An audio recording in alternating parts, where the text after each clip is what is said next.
In 1987, the cinematic drama Wall Street was released. Directed and co-written by Oliver Stone, the movie was chock full of Hollywood stars: Michael Douglas, Daryl Hannah, and Charlie and Martin Sheen. The movie was nominated for several awards, and Michael Douglas, who played the wealthy and unscrupulous Gordon Gekko, went on to win the Academy Award for Best Actor. The film iconized individual excess and extolled the virtue of greed. In the words of Gekko, greed, for lack of a better word, is good. Greed is right. Greed works. Greed clarifies, cuts through, and captures the essence of the evolutionary spirit. Greed in all of its forms, greed for life, for money, for love, knowledge, has marked the upward surge in mankind and greed. But even Gekko realized that greed goes beyond rational self-interest. Greed, a la Gordon Gekko, means that in order to succeed, others must fail. As he notes, it's not a question of enough, pal. It's a zero-sum game. Somebody wins, somebody loses. While Gekko is a fictional character, this sort of zero-sum thinking is very real, especially in moments of crisis. This is often referred to as crab mentality, where a mutually beneficial exchange is a pipe dream, and then in order to win, someone has to lose. On today's episode of Think Significantly, we will explore this concept. Why does it exist? Where does it exist? And does it have to exist?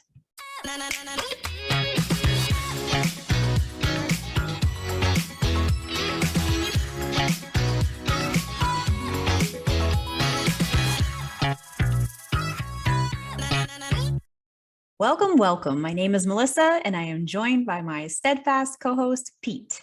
Hello, everyone. All right, let me get right to this. What is your take on zero-sum thinking, Pete? In order to win, does someone have to lose? Well, there certainly are instances where there's a declared winner and loser, but outside of sports where wins and losses are recorded, I'm going to say there aren't a whole lot of situations that have to be anything less than mutually beneficial when it comes right down to it. But I think how you teed this up goes beyond this. In your opening, there's an element of everyone is out to make someone else a loser. Oh my, you caught me off guard with that. Yeah, but I mean, if we're talking about, like, that's totally unintentional, but I guess if we're talking about Gordon Gekko, I see how you can get a sense of it. Like, it's not just about me wanting to win. At the end of the day, it's also about me wanting you to lose.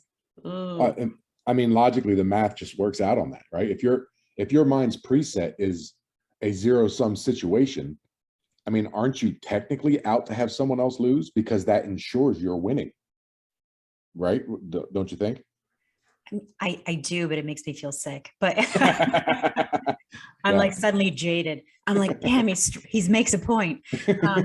Yeah, so I agree that sports are an arena where there are definitive winners and losers, but like you, I believe that the majority of instances and situations in life are those where a win-win is possible, with the caveat. Here's my asterisk. Okay. You might have to think flexibly about what it means to win. Oh yeah, I see. Okay, I can agree with that. You know, when I said earlier that situations could be mutually beneficial, I was trying to insinuate that it might not be in terms of how we have traditionally conceptualized a win. Mm-hmm. You know, that being said, I can't wait to see where this thinking flexibly takes us, because I'm ready. I did a lot of stretching of my frontal lobe before we got started. Awesome. So I'm feeling very limber upstairs, and yeah. But before we begin, I have to tell you that when we first put this on the agenda to be discussed, I was instantly brought back to my college days, where my only real exposure to this phrase was through song lyrics. Is that chart-topping hit by Lonely Island, Crabs in a Box? You know what? I don't think it was crabs in that box, but Step one, cut a hole in the box. Yeah. They won't crawl out. That's the whole purpose. That's what we're about here to discuss. That's right. You don't even need to. The step two is put a lid on the box, was it? Because you don't. That is not step two. But go ahead, continue. Yeah, back to what I was saying. I know about crabs in a pot 100% because of KRS-One, and I'm sure that he didn't come up with it. Yeah, I do not think that he came up with it. Yes, unless the Google needs the updating. As when I did my research for this episode, Mhm. I found, hopefully it's correct, that the term crab mentality is attributed to writer Ninochka Ruska. And I'm hoping I Mm, do her name justice because she's nice. amazing. Mhm. And she first coined the term to describe if I can't have it, neither can you. Sure. Hence how zero sum thinking comes into play. Yeah, exactly. I don't know how much experience you have as a longshore fisherman, all those days at the Jersey Shore from your youth. But if you've ever witnessed a bucket of crabs or a box of crabs, chances are it did not have the lid on it. You're absolutely right. As I do recall from my days working on the docks as a lad, crabs are able to easily escape from the bucket or box, technically speaking, but they don't, because when one goes to escape, the others grab it and pull it down, thereby sealing their collective fate. Come on, man. Yeah. So the analogy here, in case you're trying to draw it, is that humans are really no different. If we see a person trying to succeed, i.e., escape the bucket, whatever that be, we will try to drag them down in some manner, either by negating their achievement or diminishing the importance of their accomplishment, or even going so far as to thwart their efforts. But unlike crabs who are just doing it because they're crabs. Humans are doing it. Thank you for the lead up, because our brains have developed in such a way that we get biological rewards for this behavior. Yeah, absolutely. We believe that zero sum thinking originated as a defensive response to resource scarce environments. Mhm. It was a cognitive adaptation meant to ready individuals for potential conflict over limited resources. And the way that it works is our brains release serotonin, which gives us this yummy, warm feeling on the inside. It's all gooey, right? Mhm, We feel mhm. we feel happy. And here's where it gets dark. When we get this release of serotonin when we perceive ourselves to be in a position of power.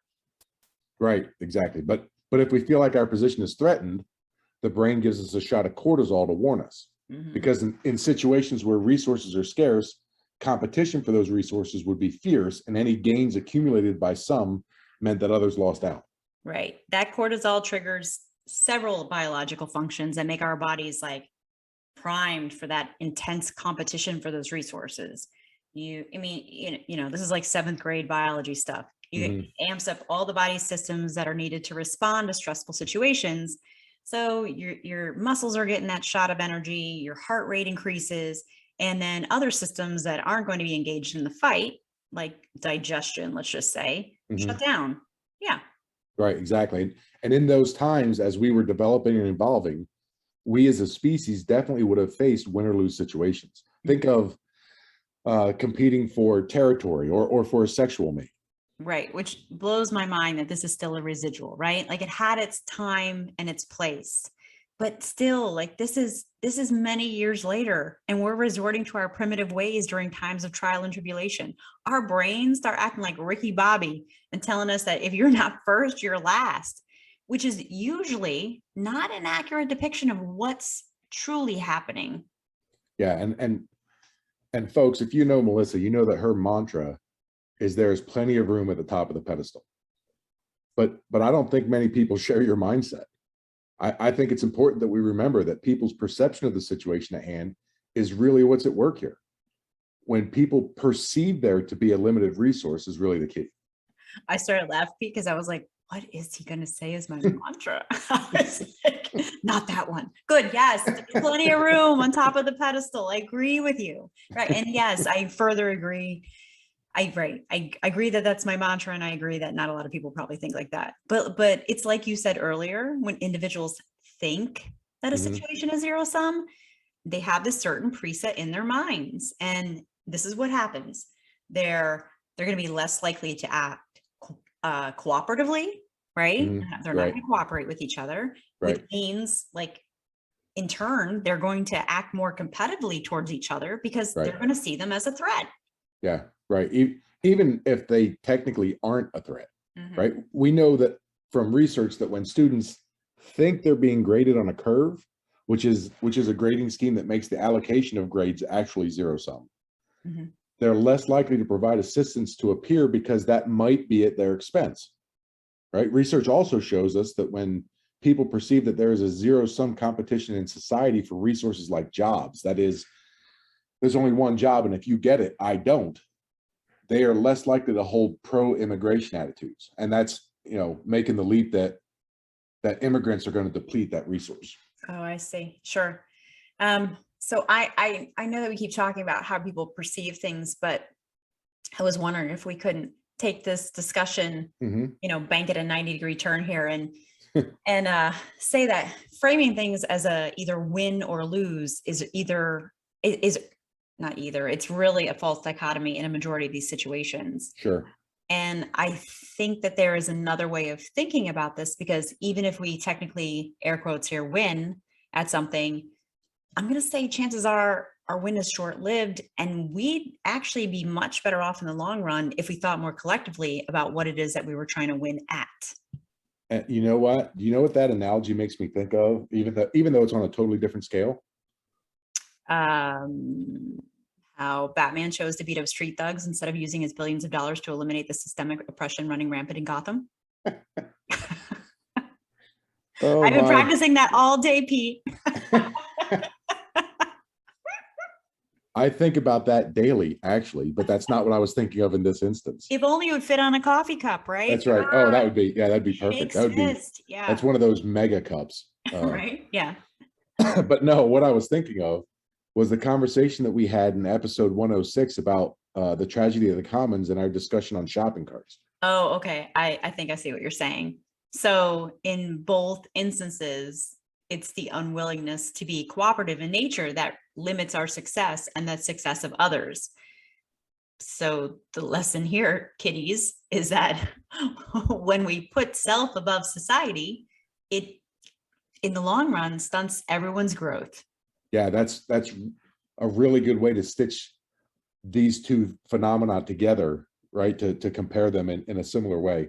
What do you have an example of where emphasizing individual success limits those around you?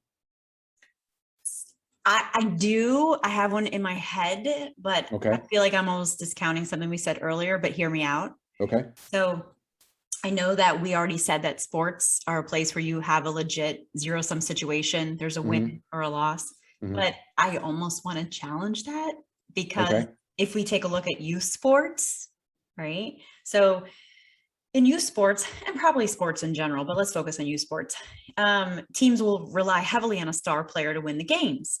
And that player is, of course, very motivated, get the accolades and attention that goes along with being the star. And of course, they're just, in many cases, just living up to what it is that they can do. I mean, that's it. They're just playing to their potential. But being the person doing a majority of the work towards the team's success really can hamper the development of the other players on the team. And boom, what happens if that star gets hurt? Then the team is no longer in a position to be competitive, without them. Yeah, that's actually a really great example. I think that the team and coaches allow the star to achieve individual success, but ultimately it's detrimental to the overall team development. Yeah, well, you would know this firsthand. I mean, you coach, so you have to think to yourself, is it really a win?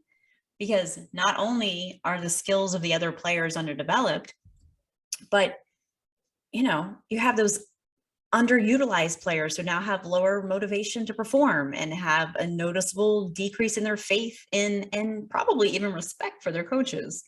Right. So overall, by elevating the one, the group suffers. And you kind of insinuated that this takes place at different levels, and you certainly do see that, where exceptional athletes are leaned on by coaching staffs at various levels to perform to their potential, as you said. And what you see too often is when the other team finds a way to neutralize that talent of that player, the rest of the team isn't in a position to be able to succeed without them. They're not, they haven't been developed to that level. So focusing and relying on that one person's ability to carry the team ultimately makes the team less competitive. I see you watched the NHL playoffs this past season. Yes. That's, yeah, wow. Oh, imagine Yeah. that. Yeah. Right. But if we could just venture back into this idea of perception for a moment, I think that we'll be able to get to the point where we can potentially reframe these primitive presets that reside within us. You mean the part where we're actually helpful, like why people might tune in to hear us? I mean, that's what I like doing. Yes. Yeah. All right. I'm all for this. Yes, I would like to Okay. be useful. Let's do this. Okay. Okay.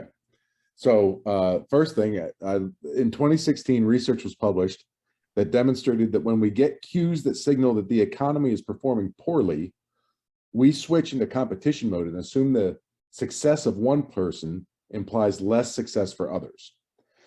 This in turn makes employees less inclined to help each other.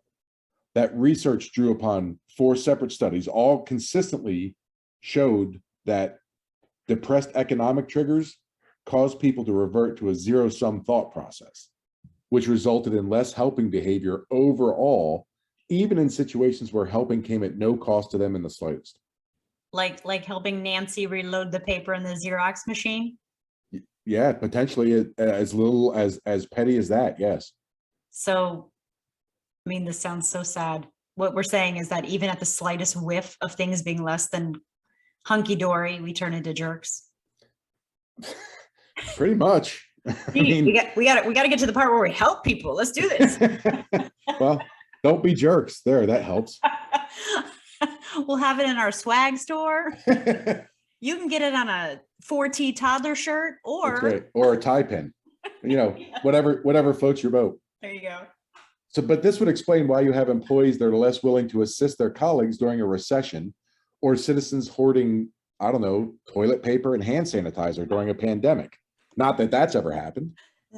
Not at all. Not like I am sitting, 4 feet above my mic because I'm sitting on all that toilet paper that I didn't know what else to do with, that I got a year and a half ago. Right.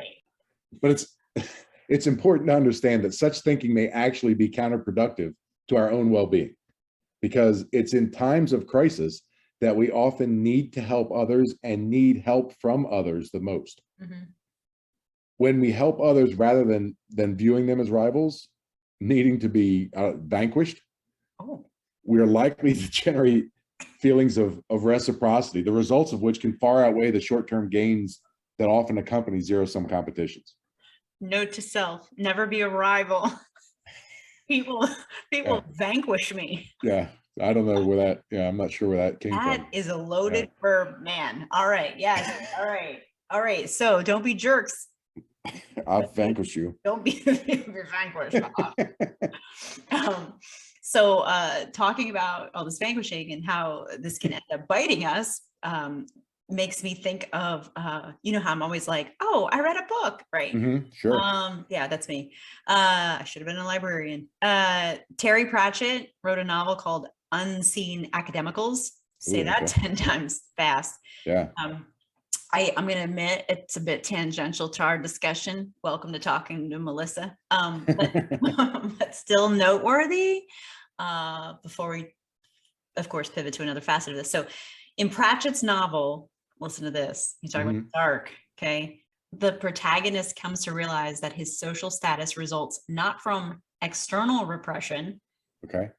but from his own low expectations of himself. Oh, wow. Here's the line. The worst of it is the crab that mostly keeps you down is you. Oh, wow. That is some deep, dark, reflective thinking. I would love to do a mic drop, but these things cost money. And it doesn't sound good. Like it just doesn't. No, it just sort It of looks so much rolls. better than it sounds. Yeah. Yes. So before we lose sight of this idea of reframing what constitutes a win, why don't we talk about what it is that we are really gaining? Okay. You're talking about where we set the goal line? Yeah, let's frame it like that, like where we set the goal line. Sure. Okay. So essentially we're talking about short-term versus long-term gains. And part of the reason why times of crisis cause us to think in zero-sum terms is that such situations activate our survival instincts because we are focusing our sights on short-term gains. That's right. And to go hand in glove with reframing, we can also work to stop thinking about a zero-sum situation And we could think of a positive sum interaction because that is a thing that does exist. Right, but but that takes conscious effort on our part, right? Because we've got that biological development that we just talked about. We're predisposed to see resources as more scarce than they are. Because when there's only so much food to go around, it works best if we act sooner rather than later, right? Yeah, absolutely. From an evolutionary perspective, that compulsion would be the difference between survival and extinction. Mhm. And I'd love to say that we've outlived the usefulness of those urges, but it was only 100 years ago that the Great Depression caused a situation where resource scarcity was very real. 100 years ago, Pete, it was only a year ago that we were fighting over a bag of carrots at the Piggly Wiggly. What freaking Great Depression. Oh my, I was like, what? Oh, phew, fan self. Okay. All right. Well, since we're going with the Great Depression here, Yeah, okay. I mean, I guess we could say we really are not that far removed from it. We just haven't lost those urges clearly. And, we have them for good reason. But my point is, if we act on them, they can have some very negative impacts for us and our relationships with those around us. Yeah, they yes, they absolutely do. Uh what did buying 500 rolls of toilet paper do for you except make others dislike you and distrust you, honestly? Yeah, I'll tell you what it does to you, besides a nice soft tush. It activates other crabs' brains Right. and makes them more likely to see us as competition for those scarce resources, which, hello, newsflash, are only scarce because we are acting selfishly. Right, when it would be much more beneficial to everyone to share the resources, even if they are somewhat scarce, because doing so would engender others to share their resources with us. This is supposed to be what a functional society is built on. All right, so let's talk about how we can override that primitive part of our brains that wants to say, mine, mine, mine, mine, mine, mine, mine. Is that from Finding Nemo? Yeah, it is. Is you quoting the seagulls? I did. That is an awesome reference. I can't believe you got it. Yeah, no, you sounded just like them. But as I recall, those seagulls were looking to eat some crab, and here we are trying to convince people not to act like crabs. I can assure you that was just a fluke coincidence. My efforts today have been on that Batman line, so I have not been practicing the mind. And I will tell you, I've learned my lesson after we had that episode where we talked about eating the frog. Right. Yeah, right. The episode where we actually talked about eating an elephant. Yeah, but I digress. All right. Well, allow me to get us back on track with some suggestions to help us counter that primitive response of wanting to hinder other people's success. That sounds incredibly helpful. Let's hear what you've got. For starters, let's take a moment and we need to peel back the onion on when we're feeling that. Why are we feeling like that? Is because you feel like you're in a situation where someone else win is your loss. Right. And if that is what you're feeling, ask yourself if that's valid. Right. Ask yourself, am I competing for land rights or a suitable mate to help me populate my fiefdom? Oh my. Well, that's where you get vanquished, is in a fiefdom.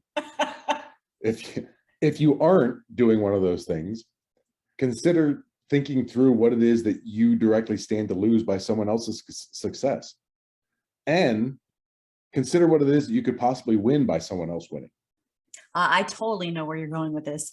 And I wholeheartedly endorse this because there are definite advantages to being around other people who are experiencing success. And that is a great plug for one of the things we have in store for everyone in 2022. But you're absolutely right. Birds of a feather do flock together. And when someone in your inner circle does experience a win, there are positive repercussions for you as well. Also, I would challenge everyone to think about the actual event taking place. Think about those secondary and tertiary effects that can come from your purported loss. And I'm doing the air quotes there. Mm-hmm. I think I could hear them. Right? When you say purported, it's just, that's what comes next. It's understood, yeah. Yes, there you go. You have to say, am I losing something at this moment in time, but potentially teeing myself up for something better in the end? Yeah, absolutely. Yeah. That's absolutely a possibility. You might not get that specific job that you're interviewing for, but that doesn't mean that you won't be tapped for another position, which could end up being even a better fit for you. And I've had that very thing happen to me. And the job that I got was a much better fit professionally and personally. There you go, folks. You got it. With an N of 1, we've solved it. That's what it is. It must be true, right? Yeah, that's anecdotal evidence for the win. If at first you don't succeed, it's okay. You get a better job. Isn't that the motto? Yes. Yeah. I actually have another suggestion here, and this one might take you back to your childhood. Is this the don't lick the metal ice cube trays piece of advice? Because you shouldn't, by the way. You should not. No, You should not. Yeah. No, that's close. It's actually very close. But what I'm referring to is being told, don't worry about what others are doing. Worry about what you're doing. I just heard that in a very loud and clear voice in my head, a maternal voice, but it went something like this: worry about your own damn self. Sorry, that's what was in my head. So, Well, I would have to say that that's sage advice then and now. well, let me modernize it a bit and maybe soften its edges so I don't get triggered here. All right, I don't want to lose the lesson. I just don't want to have to sign off before we're done.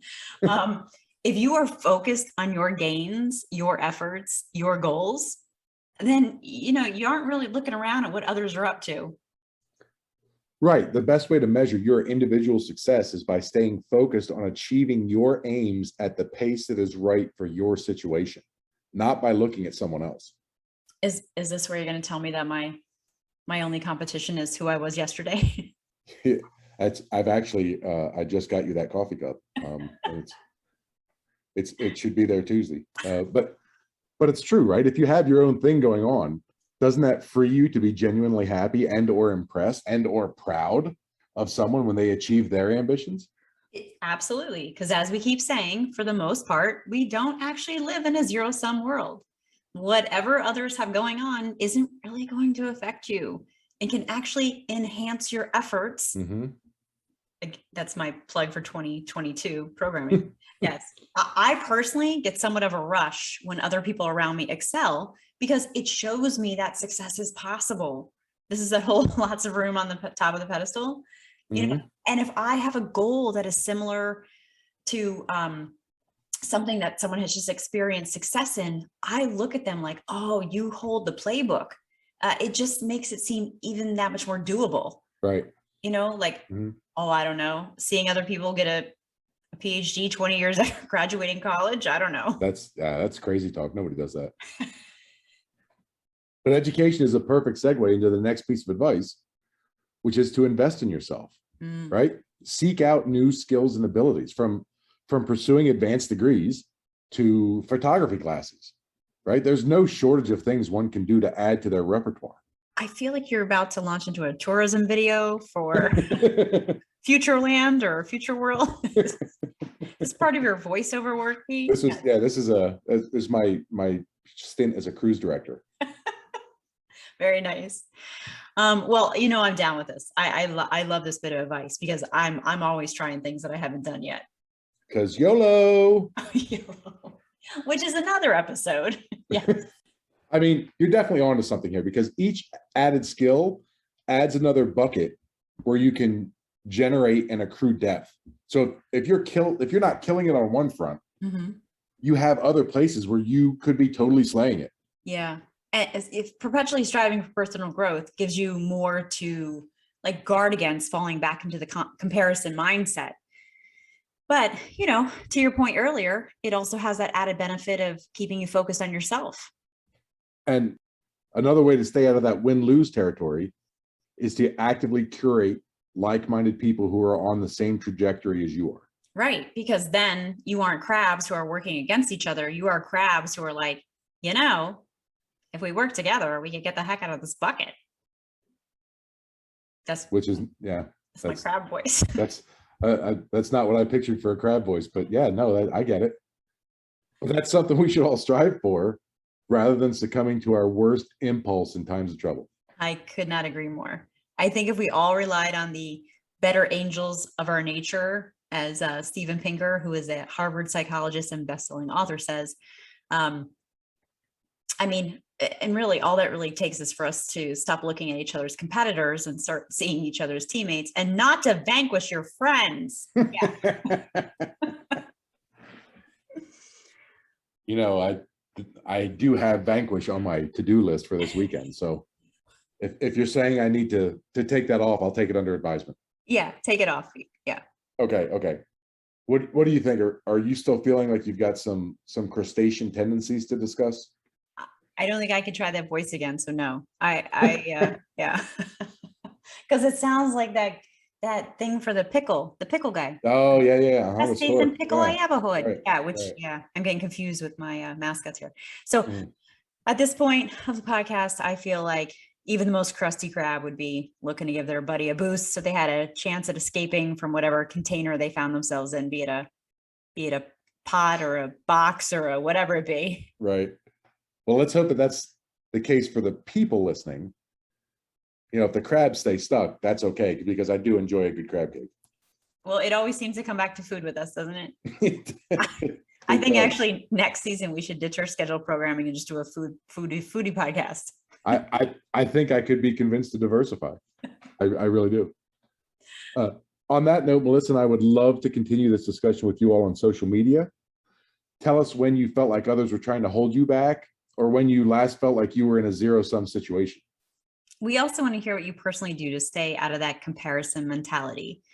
Maybe your technique will help someone else navigate those feelings better than they currently do.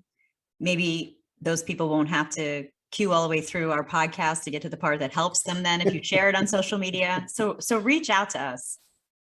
Yeah, you can find us on Twitter and Instagram at ThinkSigPod, and on Facebook and LinkedIn by searching for Think Significantly.